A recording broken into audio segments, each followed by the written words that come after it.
I have respected you so much. You know that very well.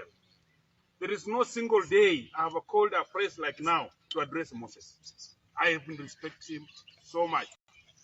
Even after this press statement, I will still respect you so much. But I will kindly ask you to respect me. I am elected by the people of Kabuchai for a term of not 6 years, only 5. Give me my 5 years.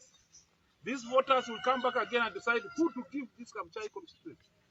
But I will be on the ballot. If they choose Majimbo, well and good. I want to thank one good friend, Mheshimiwa Wycliffe Wafula Wangamati, for coming out on press and asking Moses Wetang'ula to tell Kenyans what he intends to do with Majimbo and my life and my security. Such are friends who stood with me when I was in problems.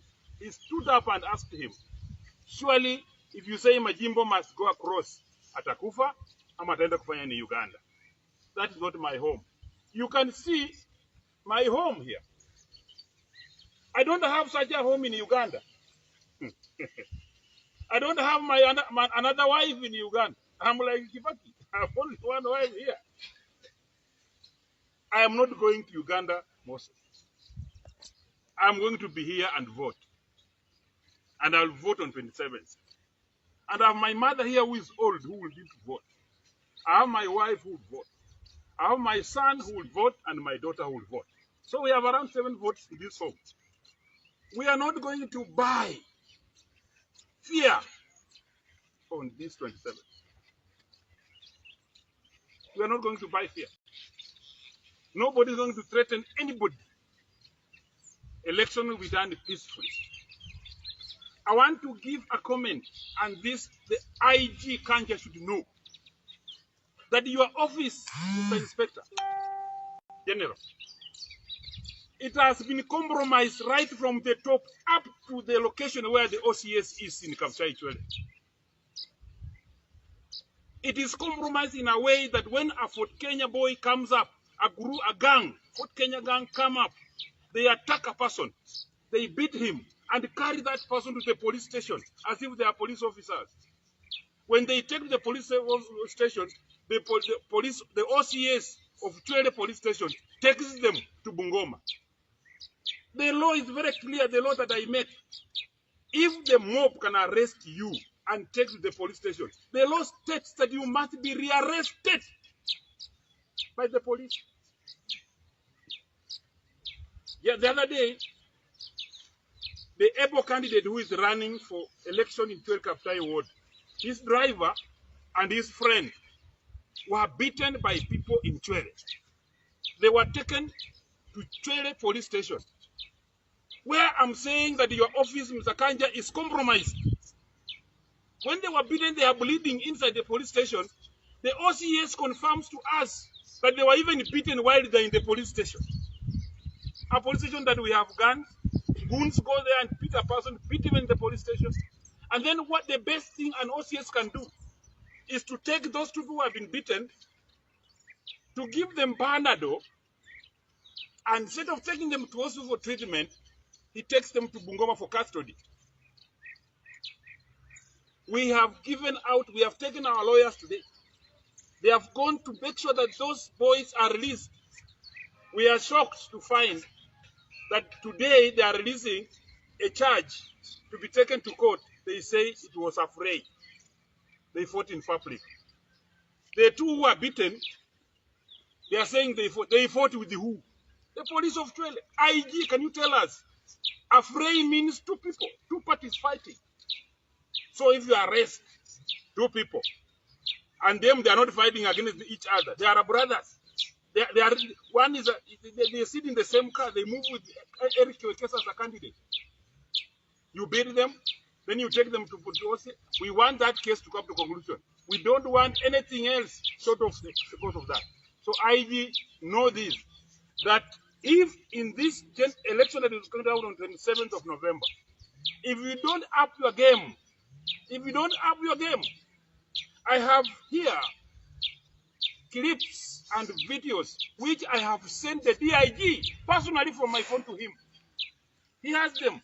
He has even answered me Honorable former Deputy Governor of Bungoma, Honorable Dr. Ngome, Professor, was beaten and roughed up by the same boys in a funeral in Ichwele. He went to the police station, same Ichwele police station, he recorded a statement, he named them. As it stands today, no one has been arrested. Mr. IG, your office, you must sweep that out of your office. I'm ready to move to I4 and report this case if nothing is taken as a step.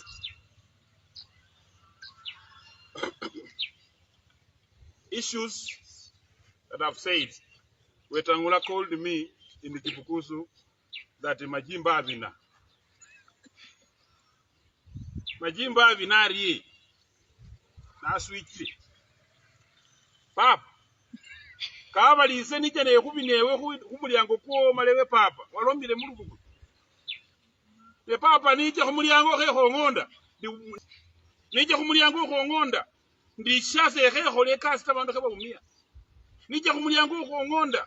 Ndi taxi busuru bu finance bili ke ngwisha. Ubona wenbo unango libone. Papa kubini nene nanu.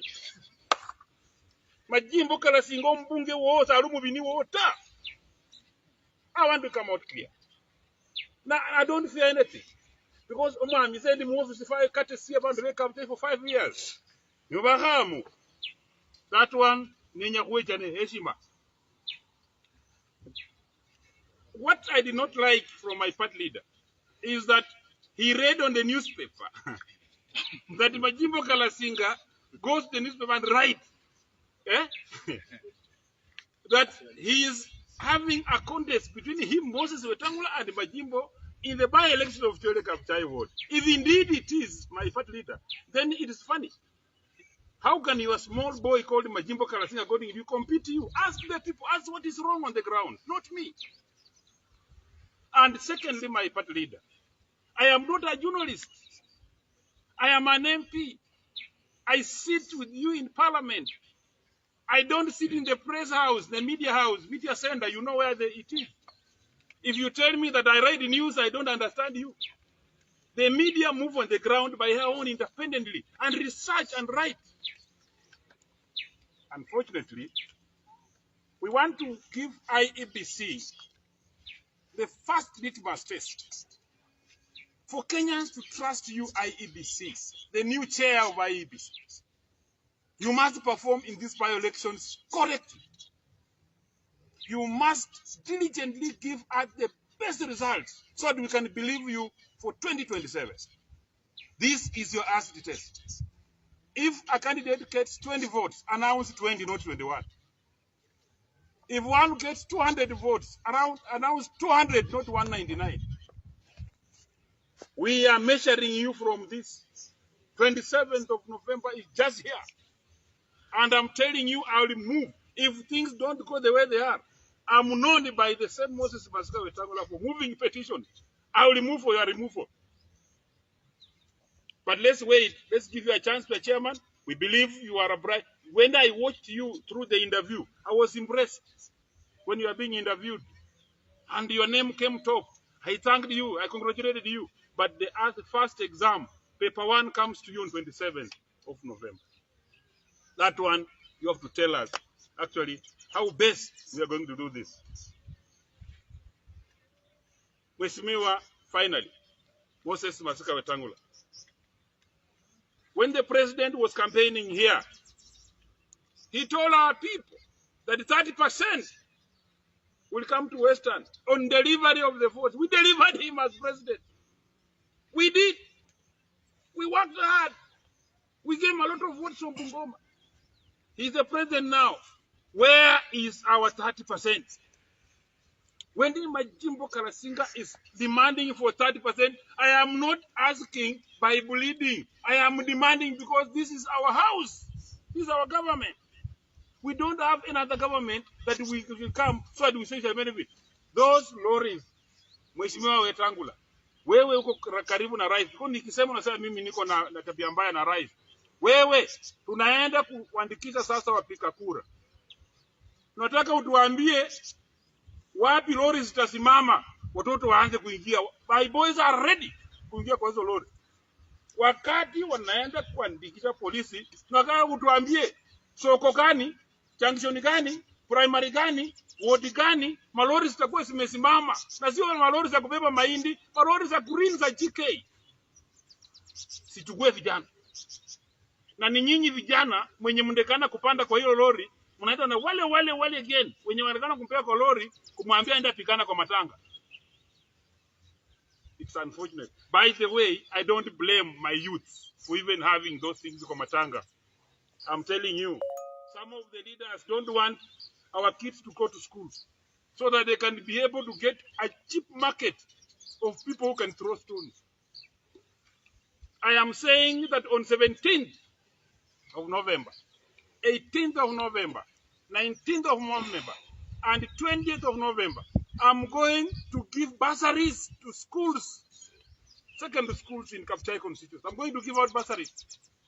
I'm giving out bursaries because I want us to take our kids to school so that when someone wants a person to throw stones, he will not find people here in Kabuchai who can throw stones. So that he will go and import them here, and we shall ask them, who are you imported in this constituency? So that when you want to win election in Kabuchai, we shall weigh your brain, sit with you, digest you, allow you, give us your manifesto, because I will have taken kids to school. So between 17th and 21st, I'm giving out full bursary to students who are in secondary schools. Tertiary school students will wait a bit. In the course of December, I will give you another date, and you come also sit and come through that vetting program. I have taken through all those times because I know very well, and I know very, very well that what to actually Kabuchai are anxiously. They are anxiously asking Majimbo, msimamo wako ni nani katika hii kura ya Chwele Kabuchai? Msimamo ya Majimbo Kalasinga, mtu kwa MCA katika Chwele Kabuchai. Nataka mtu mwenye mimi nikitoka asubuhi hapa, tutakuwa tumeongea naenda kupelekea watoto wangapi basari. Nataka MCA mwenye atapita hapa kura, akuwe wa kuniuliza asubuhi, Mheshimiwa MP, umeamuka namna gani? Uko na project gani? Na mimi niko na hii, tuweke pamoja watu wetu waende mbele. Nataka mheshimiwa mwenye atatoka hapa, kama tuko swala nyeti la sumbua watu wa Chwele Kabuchai, apeleke katika assembly, aongee Kiingereza on the assembly. Watu ya Chwele Kabuchai kuwe represented. Na huyo candidate is no other than Eric Wekesa. Where are you?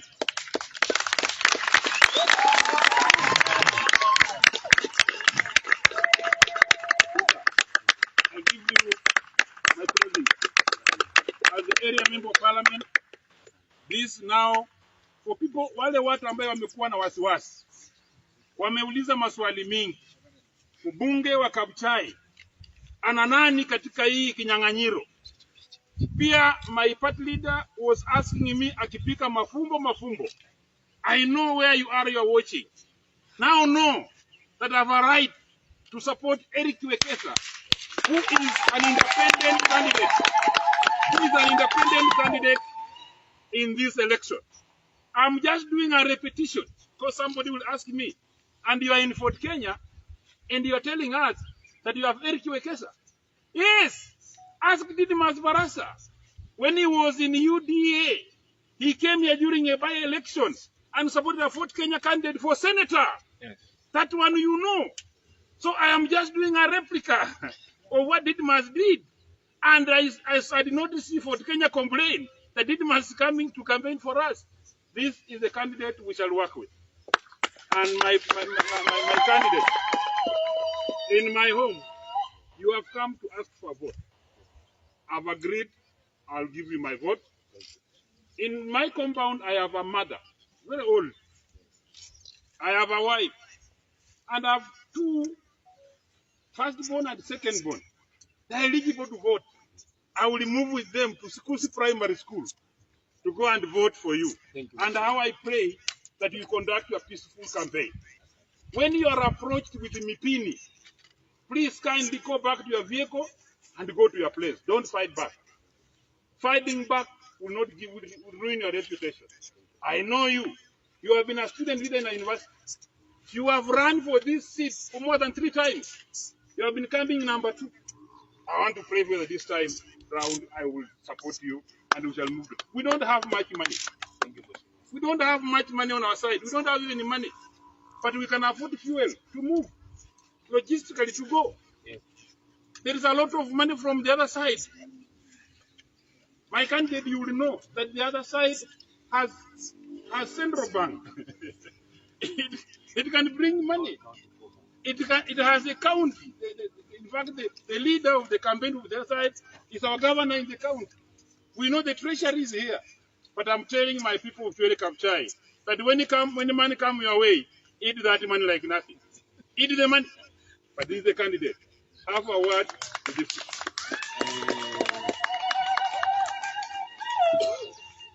Thank you so much, Mheshimiwa Majimbo, the MP. I've had several words from the same person. In fact, several words from the same party. The reason why I've had words is that I don't agree with what the party agree with. Like I never agreed with the finance bill. And I asked them, what was the party position? Nobody communicated to us. And again, a member of a party assists you only kwenda bunge. Ukifika bunge, you use your brain, you debate, and you vote. That's why we're members of parliament. That's why I want an MCA who will go to the assembly and not vote what he's told, but vote what he has seen on the ground. This man here.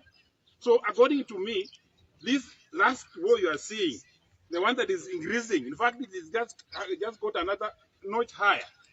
But I've been fighting this war, and this one you know, you know very well, that actually I've fought this war for long. They were from the same party because they are things of the party. I don't support government frustrating Kenyans, and unfortunately, that Fort Kenya is in the government. That's why I get the war, my brother. Mheshimiwa, yes. You're saying it's a last war. Will you consider moving out of the party in the future? I want them to throw me out of the party. I will never move out of Fort Kenya. I am a Fort Kenya member of parliament who stay. In fact, I want to tell my Speaker Moses Wetang'ula, after these issues I'm going through, and after I win the election again, I'm coming for a party leader position. I want to be the party leader. That is the thing, but I'm a diehard. That hiyo swali nimeulizwa nataka kuijibu properly. Mimi niliingia Fort Kenya, mimi niliingia Fort 1992 na Masinde Mliro na John Barasa Mjasha and the team. Nikakuwa Fort, ikakuja ikafunjwa into Fort Kenya and Fort people. Wakati nilikuwa university, I was in Fort Kenya. Sisi ndio tulikuwa vijana ya Wamona kijana. Moses Wetang'ula, my party leader currently, my speaker, the speaker I respect, he knows that Wamona kijana aliniita Okinga Odinga House, Nairobi. By then it was Okinga Odinga House, ambayo Fort Kenya ilikuwa inakaa. Akaniambia, Majimbo, saidia huyu na vijana wa Sirisia constituency, saidia Moses Wetang'ula ni wakili. Atanisaidia makeses mingi because sasa he looks like he's a comrade. Nikaenda kusupport. My first function was to go. Nikatoka Nairobi straight to Rwandanyi. Nikapata Moses Wetang'ula alikuwa Rwandanyi. Alikuwa ameenda kupeleka mabati ya Rwandanyi, ilikuwa imebebwa. Moses, if you remember. Nikafika hapo ukanipea, nikaongea, nika-address Kenyans huko. Nikasema nimetuma na Wetang'ula na Wamona kijana. I remember, Moses, you are wearing a red coat. Go back to the wardrobe and check. Red coat. Nilifika hapo na the late Peter Kokonya. You remember very well. So, when I was in Fort, I moved to Fort Kenya. I am still in Fort. And Mheshimiwa Moses knows very well. He knows now here on media that Moses told me in 2002 that Majimbo, where are you? I was in Mwenge House. It was in Mwenge House, Majimbo Kalasinga, Peter Kupepea, Wanjala Welime, the late. You see, they were the ones heading NARC, NARC. You remember well, Moses, you gave me 12 names with the 12 certificates, to write certificates for 12 councillors in the Sirisia constituency. From Rwandanyi, from Mr. Honorable Kaita, Mohamed Malikisi, Rosemary Hisaluya. You know them. Mheshimiwa Nyanya for this one. Here. I wrote 12. And the certificates wakati niliandika nikazimaliza sote 12 nikiwa Mwenge House. Nikakupikia simu, nikasema nipe nani? Ukasema teremuka hapo chini. Pea mtu anaitwa Meshak Wekesa Museveni. I gave 12 certificates to Meshak Wekesa Museveni for 12 councillors. Mimi nilikuwa kwa chama wakati hiyo. I have a lot of history. Sisi tulikuwa tunafanya mikutano. Na huyu ndicho wako hapa. Huyu ndicho ameumia na chama. Tunatafutwa na tulikuwa tunatafutwa na KANU. Tulikuwa tunafanya mkutano tukitembea. Yaani you call for a meeting, mnakuja watu 20, mnatembea mkifanya mkutano because mkikaa chini mnashikwa na KANU, watu ya KANU. KANU youth wing. Tulikuwa tunatembea tunafanya mkutano, so you are the secretary, you are making minutes as we walk, this one says as we walk, tumaliza mkutano, then we disperse. That's how we're doing meetings. We need this, the democratic space we're enjoying now cannot be frustrated to us. We brought them. We worked hard. That's why. So if the question has come rightly, I'm going for party leader for this election.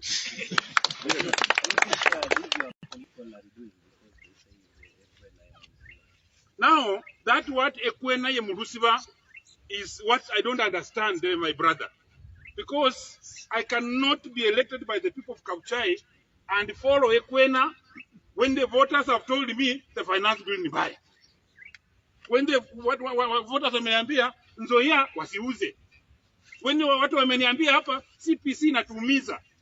When watu wanalia hapa kwamba SHA haifanyi.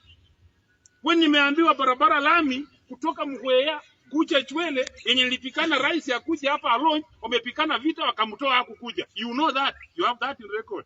So Ekwena Yemurusiva, I don't understand it. And let me tell you, by the way, I would rather be a good leader for 5 years. Kama Ekwena itanitoa initoe. I don't matter, but I will be a good leader. I will do the right thing for these 5 years. Do the correct thing. Hata siku moja nikitoka Kenya hii, watasema mtoto ya Majimbo wako wapi? Baba yake alituongoza vizuri.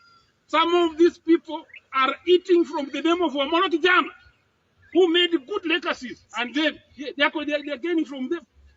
Who want to associate with a person who killed Kenyans? They want to associate with Masinde Muliro, Wamolo Kijana, Jaramogi Oginga Odinga. These are fighters of this. So I will do the right thing. I think what you have said is the undoing. I will call it, this is my best doing. Let me do it correctly so that I don't care. And you see, I also have a problem. I always go with my voter opinion. When they tell me this is the right thing, and I consult. By the way, I consult before I make a decision. I really consult. I consult the youth, niko na wazee, niko na wamama, niko na professionals, walimu, and I have very good media relations. You guys, wengi wako mnajua. I consult if I do something.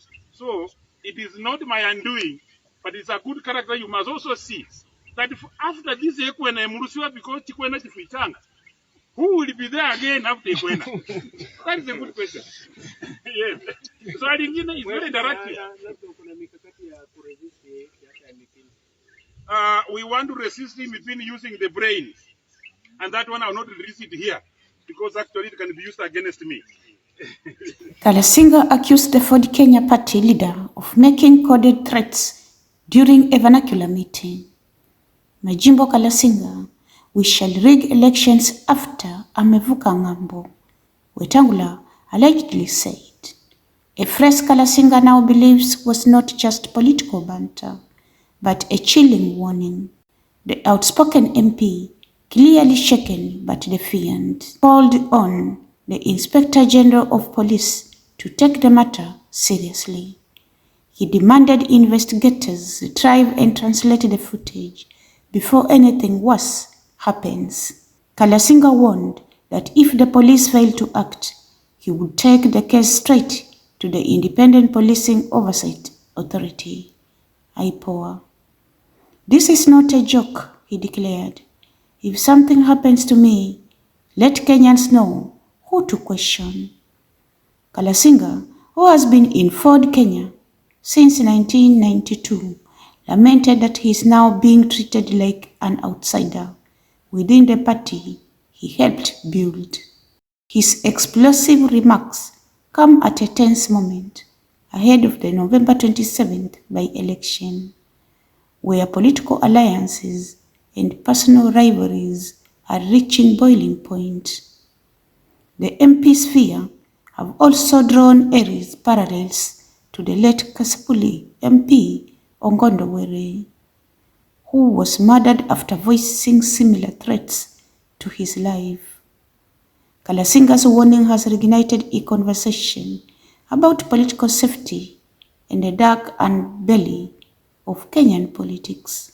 Kalasinga's warning has ignited conversations about political safety and the dark underbelly of Kenyan politics, where power struggles can quickly turn deadly.